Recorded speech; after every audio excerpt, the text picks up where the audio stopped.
안녕하세요. 인프레 백엔드 개발자 김학산이라고 합니다. 저는 렐립과 인프런 서비스의 계정 인증 서비스를 담당하고 있고요. 일부에서는 명일님이 이상적인 테스트 코드와 저희 팀이 생각하는 좋은 테스트 코드에 대해서 소개드렸는데요. 이제 저는 거기에 좀 살을 붙여서 저희가 실제로 테스트 코드를 작성하면서 만난 현실적인 고민들과 그리고 실제로 테스트 코드를 작성하는 방식들에 대해서 좀 소개드리려고 합니다.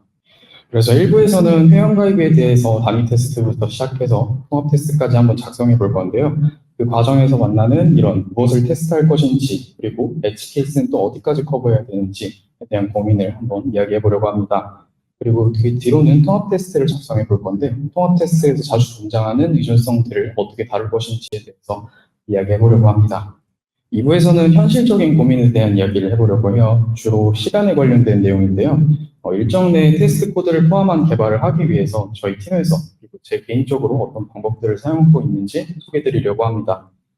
그리고 시작하기에 앞서서 먼저 말씀드리고 싶은 게 하나 있는데 저희 팀은 TDD를 사용하지 않습니다. 그래서 실제로 개발을 먼저 하고 그 뒤에 테스트 코드를 추가하는 경우가 많기 때문에 오늘 발표도 먼저 개발된 기능에 대해 테스트 코드를 추가하는 방식으로 진행될 예정입니다.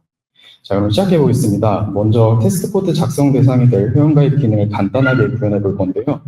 회원가입의 기능은 간단하게 이렇게 구성해 봤습니다. 사용자는 이메일과 비밀번호, 닉네임을 입력하여 가입할 수 있고, 이메일은 계정당 유일한 값이어야 하며, 비밀번호는 평문이 아닌 안전한 방식으로 저장해야 됩니다.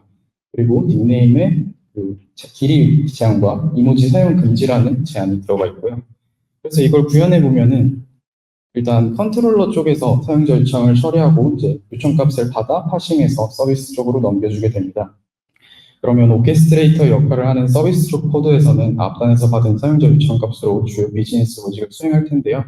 여기서는 이메일 중복을 검증하고 비밀번호를 암호화해서 계정 데이터를 생성하는 로직을 수행하고 있습니다. 그 과정에서 닉네임 규칙과 같은 도메인 규칙은 유저 엔티티에서 객체에서 생성할 때 검증할 수 있도록 구현했고요. 그리고 서비스 계층에서 필요한 데이터베이스 조회나 저장 같은 로직은 레포지토리를 통해서 이루어지도록 구현했습니다. 마지막으로 서비스 계층에서 반환한 최종 결과 데이터를 컨트롤러에서 다시 받아서 필요한 데이터 형식으로 응답하는 구조로 구현해 볼 수 있겠습니다. 이렇게 만들어진 기능에 대해서 그럼 대체 어떤 내용의 테스트를 작성해야 될까요? 기능 명세를 각 계층과 객체의 부여한 역할에 따라 다시 나눠 보았습니다. 각 객체들은 회원가입이라는 목적을 달성하기 위해 필요한 일들을 이렇게 나눠서 구현하고 있다고 볼 수 있을 거예요. 그렇다면 테스트 코드는 이렇게 나눠진 기능 명세를 자연스럽게 표현하도록 구현하면 됩니다. 따라서 여기 적힌 내용들, 서비스에서 수행하는 비즈니스 로직이나 엔티티에 구현된 도메인 규칙들이 테스트 대상이라고 볼 수 있습니다. 여기서 중요한 건 테스트 명세는 구현 세부사항이 드러나도록 작성하면 안 됩니다. 앞에 1부에서 말씀드린 것처럼 구현 세부사항에 집착할수록 깨지기 쉬운 테스트가 되기 때문인데요. 예를 들어 레포지토리를 모킹 처리해서 이메일 중복 검사에 대한 테스트 코드를 이렇게 작성할 수도 있을 거예요. 하지만 레포지토리에 find by email이라는 메소드를 이런 이메일로 몇 번이나 호출했느냐에 대한 테스트는 중간 과정에 속하는 구현 세부사항이라고 볼 수 있습니다.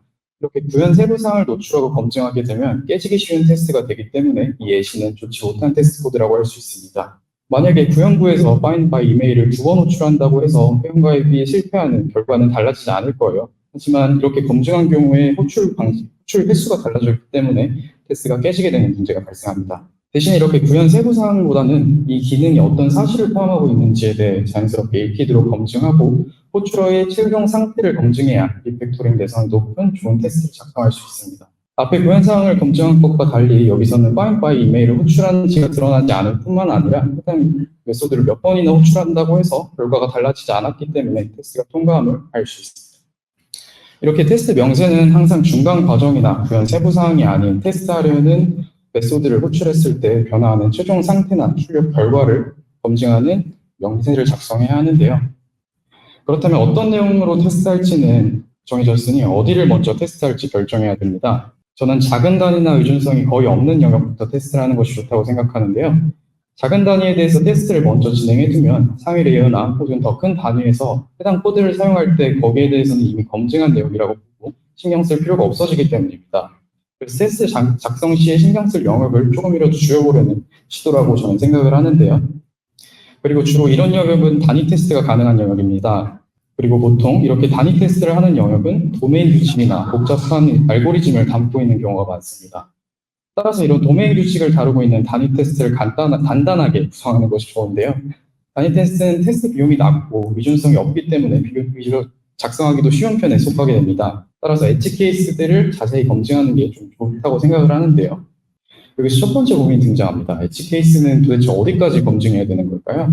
먼저 아무리 다양한 케이스를 고려해서 작성하는 게 좋다지만 이런 이상한 테스트 코드를 작성하면 안 되는 거잖아요. 이렇게 너무 많거나 디테일한 케이스를 검증하면 안 됩니다. 너무 많은 케이스를 검증하게 되면 중요한 테스트가 무엇인지 알아보기 힘들 가능성이 높아지고 불필요한 테스트들로 인해 테스트 시간만 늘어나게 되는 결과를 초래합니다. 그렇다고 해서 이렇게 간단하고 쉬운 케이스만 검증하는 것도 이상합니다. 물론 이 테스트 코드 자체에서는 물론 규칙을 만족하는지에 대한 테스트이기 때문에 이 자체로 충분히 의미가 있는 테스트지만 성공하는 케이스만으로 테스트를 구성한다면 어떤 상황에서 예외가 발생하는지 알 수 없을 뿐더러 버그를 막을 수도 없고 버그가 발생한다고 해서 테스트 코드의 도움을 받을 수도 없습니다.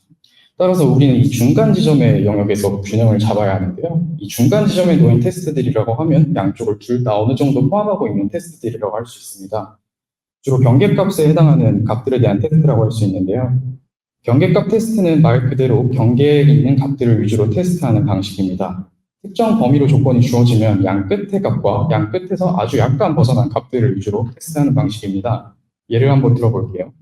아까 2에서 10자리 이내의 닉네임을 사용해야 한다는 규정이 있었습니다. 거기에 대해서 경계값 테스트를 한다면 이렇게 2 이상인 경우에 경계 바로 아래의 값은 1이 될 거고 경계값의 경우에 2가 될 거고 경계를 초과하는 값에 대해서는 3이 되겠죠.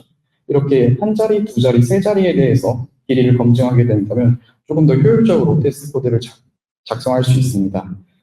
길이의 경우에 이렇게 경계값을 찾기가 조금 쉬운 편에 속하지만 아까 닉네임 이모지 검증 규칙이 있었는데요. 이렇게 이모지는 규칙이 없는 단순한 유니코드이기 때문에 테스트할 경계값을 찾기가 어려울 수 있습니다.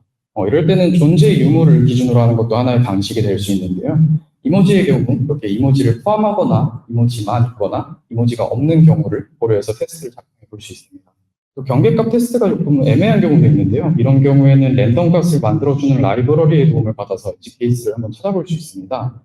예를 들면 저희는 이렇게 테스트를 위한 엔티티를 생성할 때 각 필드의 컬럼 조건만 맞춰서 내용물을 랜덤인 값을 넣어주는 이런 엔티티를 생성해서 사용을 하는데요.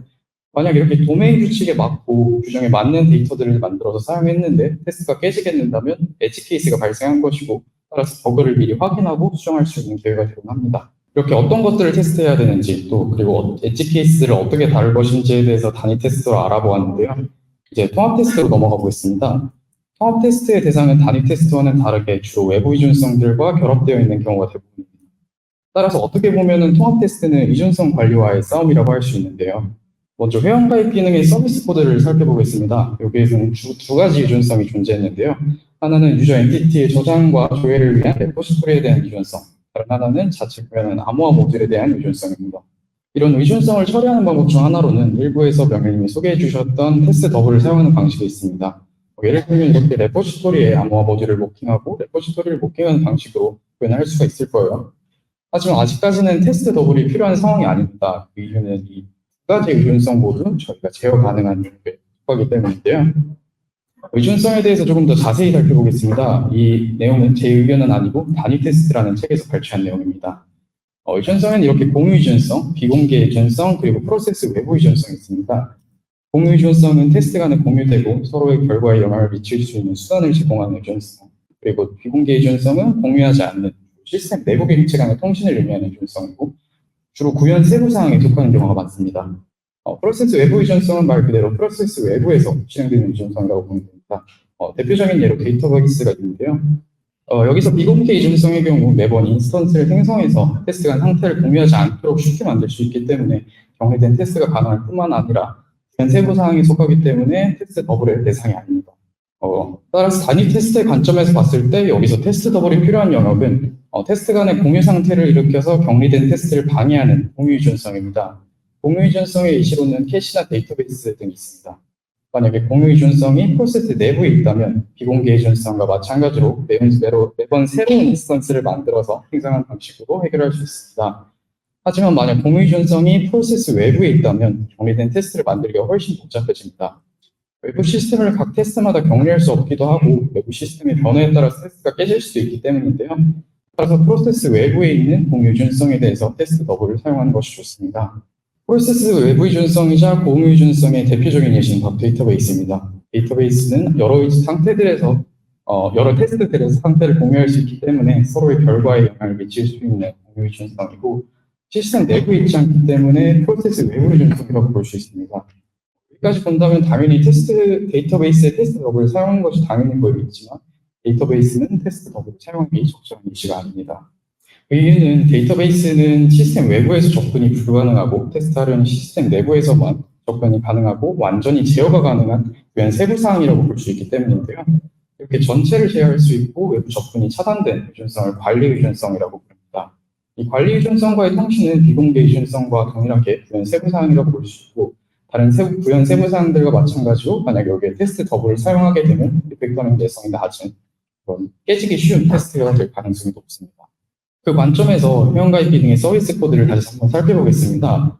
여기서 서비스 코드가 의존하고 있는 레포지토리 자체는 시스템 내부의 일체이지만 레포지토리가 데이터베이스의 의존성을 가지고 있기 때문에, 따라서 레포지토리에 대한 의존성은 사실 데이터베이스 의존성이라고 볼 수 있습니다. 그리고 이 데이터베이스는 시스템 외부에서 접근이 불가능하고 오로지 이 API, 열려있는 API를 통해서만 접근이 가능하기 때문에 부연 세부사항에 속하는 내부 의존성과 마찬가지로 볼 수 있고요. 따라서 테스트 더블로 대체할 대상이 아닙니다. 따라서 서비스의 레포지토리 의존성을 테스트 더블로 대체하게 되면은 부연 세부사항이 드러나게 돼서 리팩토링 내성이 낮은 깨지기 쉬운 좋지 않은 테스트를 작성할 가능성이 높겠죠. 그렇다면 대체 어떤 의존성이 테스트 더블을 사용하기 적합한 예시일까요? 예를 들면 메일 서버가 있습니다. 메일 서버 같은 경우에는 외부에서 접근이 가능하기 때문에, 그리고 또 외부의 변경 사항으로 인해서 테스트가 깨질 가능성이 높습니다. 또한 실제 의존성을 사용하게 되면 테스트가 진행될 때마다 메일이 날아가기 때문에 이런 경우에는 당연히 테스트 더블을 사용해야 합니다.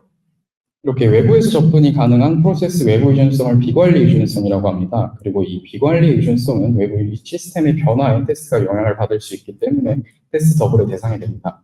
쉽게 말해서 시스템 외부에서도 접근이 가능하다는 말은 외부에서 해당 시스템을 쉽게 수정할 수 있다는 의미이고, 만약에 테스트 도중에 외부 요청으로 인해 테스트에 필요한 정보가 변경되게 되면 테스트가 깨지게 되겠죠. 결론은 다음과 같습니다. 모킹 등의 테스트 더블을 사용해야 하는 경우는 테스트 간의 상태를 공유하는 공유 의존성이자 프로세스 외부에서 접근이 가능한 비관리 의존성인 경우에 해당됩니다. 그렇지 않은 경우는 대부분 부연 세부 사항에 해당할 가능성이 크고, 이런 경우에 테스트 더블을 사용하게 되면 부연이 드러나기 때문에 깨지기 쉬운 그런 테스트를 작성하게 될 가능성이 높습니다. 이제 우리의 서비스 코드에 테스트 더블을 사용할 대상이 없음을 알게 되었으니까 테스트 더블을 사용하지 않고 테스트 코드를 완성해 볼 건데요. 일단 실제 데이터베이스를 사용하기에는 띄우는 것도 느리고 비용도 비용이기 때문에 주로 도커를 사용해서 많이 테스트를 합니다. 아니면 혹시 인메모리 DB 같은 게 있다면 그걸 주로 사용을 하는 편이고요. 도커를 사용해서 인스턴스를 생성했다고 가정하면 이렇게 실제 데이터베이스의 연결에 필요한 작업과 동일한 작업을 수행해서 테스트 환경에서도 데이터베이스 사용이 가능하도록 구성해야 합니다. 이때 주의할 점은 데이터베이스를 띄우는 것은 느린 작업이기 때문에 보통 각 테스트마다 인스턴스를 생성하지 않고 공유해서 사용을 하는데요. 이때 이전 테스트에서 사용한 데이터를 초기화해주지 않으면 테스트 간의 상태 공유가 생겨서 테스트가 깨질 가능성이 생기기 때문에 이렇게 현재의 테스트에서 이전에 사용했던 테이블들을 초기화하는 로직을 추가해야 합니다. 데이터베이스를 연결하고 필요한 데이터를 생성해주면 이렇게 그냥 시스템과 비슷한 환경에서 회원가입 로직이 잘 동작하는지를 쉽게 검증할 수 있습니다. 여기서 만약에 데이터베이스 스키마를 변경해서 이메일 필드가 아니고 소셜 이메일 필드로 변경되었다면 레포지토리를 모킹하지 않았기 때문에 이 테스트 코드가 깨지게 되어서 주요 변경 사항을 쉽게 감지할 수 있게 되겠죠. 이렇게 프로세스 외부 의존성이라도 완전히 제어가 가능한 관리 의존성이라면 부연 세부 사항으로 보고 모킹을 사용하지 않는 것이 좋습니다. 다음으로 암호화 모듈을 살펴보면 암호화 모듈은 시스템 외부와 통신을 하지 않는 내부에서 객체 간의 통신만 존재하는 비공개 의존성이자 부연 세부 사항이라고 볼 수 있는데요. 따라서 별도의 테스트 더블을 고려하지 않고 있는 객체를 그대로 사용하는 편이 리팩토링 내성을 고려했을 때 더 나은 선택지라고 할 수 있습니다. 그렇다면 이렇게 별도의 테스트 더블 없이 있는 그대로 객체를 사용하고 최종 상태를 검증하는 데 집중하면 됩니다. 다만 여기서 중요한 점은 암호화가 정상적으로 이루어지는지에 대한 테스트는 여기서 다뤄야 하는 테스트가 아닙니다. 여기서 다뤄야 하는 테스트는 이렇게 서비스의 사인업 메시지로 호출되었을 때 평문이 아닌 값을 저장하는지에 대해서만 테스트해야 합니다.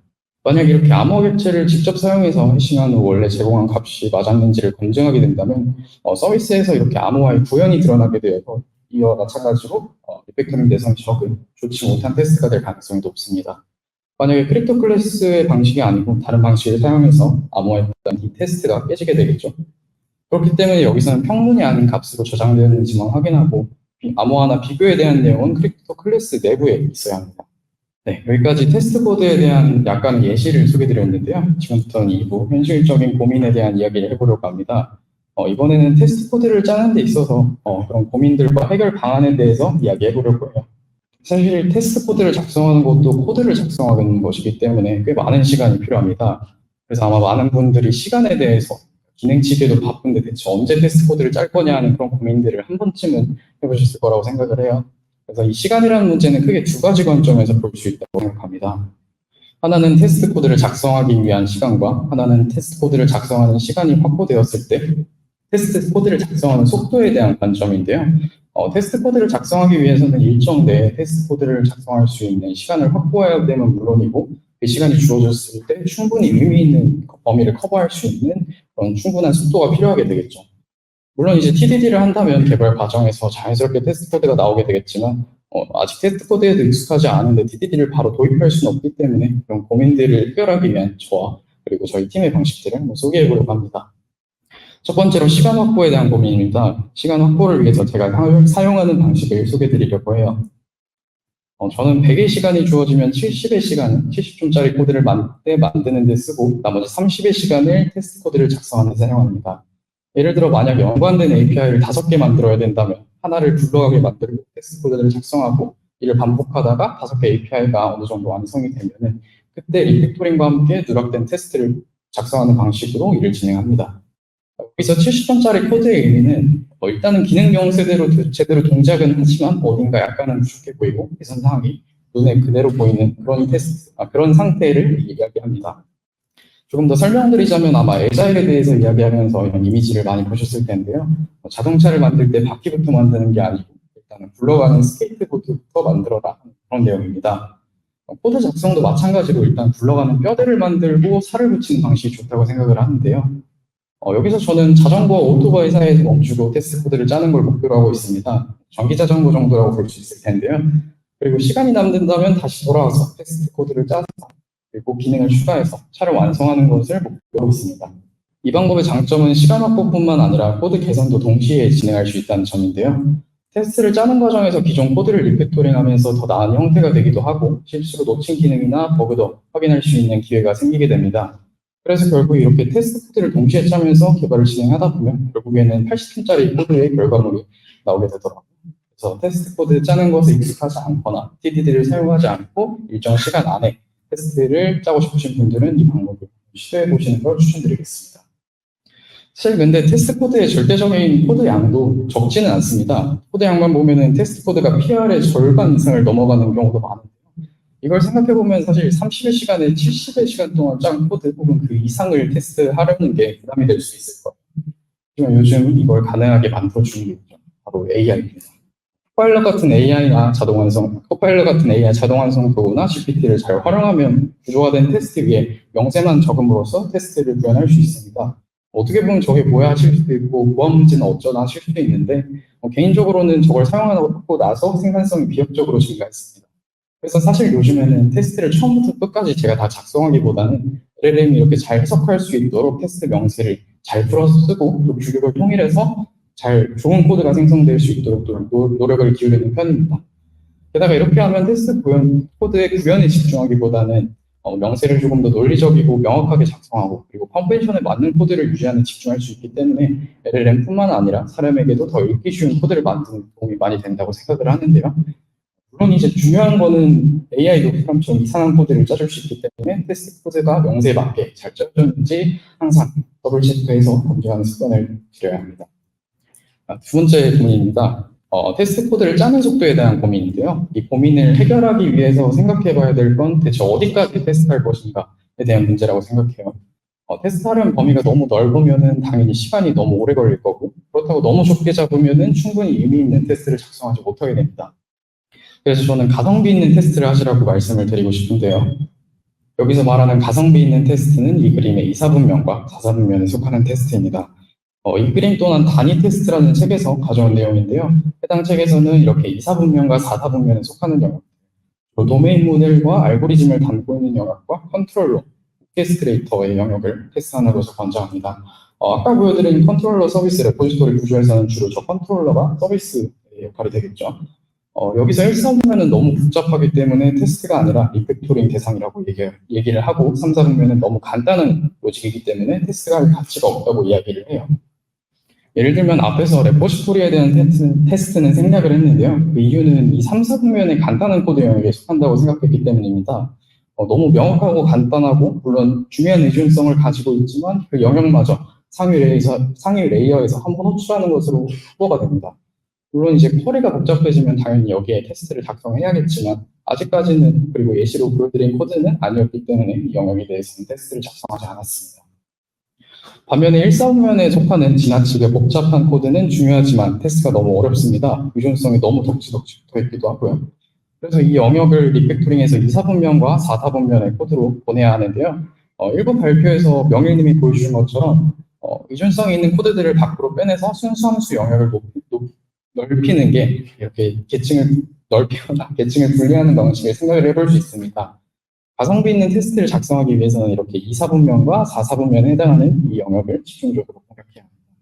이렇게 가성비 있는 테스트를 추구하게 되다 보면 아마 흔히 말하는 커버리지 100%와는 거리가 멀어질 텐데요.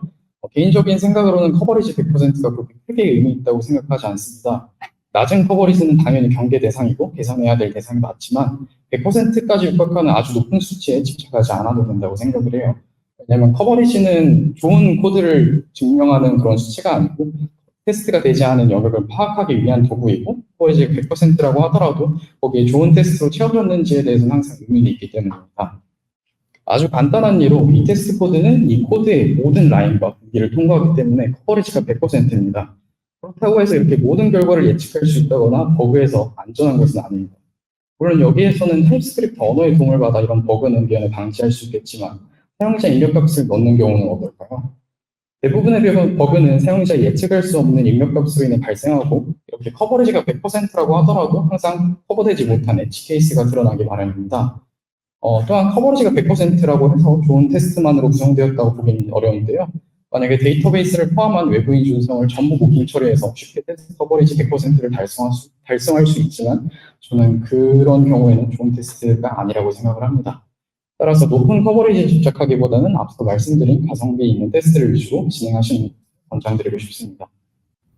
그래도 이제 낮은 커버리지는 경계할 대상이 많기 때문에 팀 내에서 수치를 정해두고 그 수치 이상으로 유지하는 것이 좋은데요. 저희 팀에서는 이렇게 소나큐브라는 정적 분석 도구의 도움을 받아서 모든 해당 PR이 어느 정도의 커버리지를 가지고 있는지 확인할 수 있도록 구성되어 있습니다. 라인 커버리지보다는 컨디션 커버리지가 중요하다고 생각하기 때문에 내부적으로 70% 이상의 컨디션 커버리지를 유지하는 것을 목표로 하고 있습니다. 마지막으로 테스트 코드도 관리 대상이기 때문에 꾸준히 유지 보수하지 않으면 복잡해집니다. 사용하지 않는 테스트를 방치하거나 무의미한 테스트를 많이 작성하게 되면 결국에는 어떤 게 중요한 테스트인지 알지 못하게 되고 이상하게 시간만 늘어나는 테스트를 작성하게 될 가능성이 높아집니다.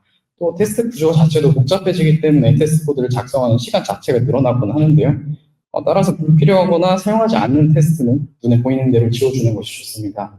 예를 들어 리팩토링 과정에서 그런 것들이 많이 발견이 되는데 이미 다른 객체 책임으로 리팩토링해서 옮겨놨는데 거기에 충분히 테스트가 남아있고 그리고 하지만 기존 객체에서 그 역할을 수행했다는 이유로 테스트가 남아있는 경우가 많습니다. 이런 경우에는 그 커버리지 영역이 중복되어 있기 때문에 옮기기 이전의 객체에 대해서는 테스트를 지워주는 것이 좋고요. 그리고 아이디를 사용하신다면 가끔 메소드 같은 걸 눌러보시면은 사용은 하는데 이제 테스트 코드에서만 사용되는 경우도 가끔 발견이 됩니다. 그런 경우에는 이제 당연히 메소드와 함께 그 테스트 코드를 지워주는 게 많은 도움이 되겠죠. 테스트가 무작정 많다고 좋은 것이 아니고 꼭 필요한 테스트만 관리하는 것이 더 좋다고 생각을 합니다. 네, 그래서 마지막으로 지금까지 말씀드린 내용에 대한 요약입니다. 테스트를 작성하기 위한 시간 확보로는 7대3의 비율로 테스트 작성 시간을 만들고 3의 시간이 부족하다면 AI 도움을 받아서 좀 빠르게 테스트를 작성할 수 있도록 도움을 받을 수 있고요. 테스트 작성 속도를 내기 위해서는 가성비 있는 테스트를 위주로 공략을 하고 그리고 높은 커버리지 집착하지 않고 필요하지 않는 테스트는 항상 지워주는 습관을 들이는 게 좋다고 생각을 합니다. 네, 이상으로 발표를 마치겠습니다. 감사합니다.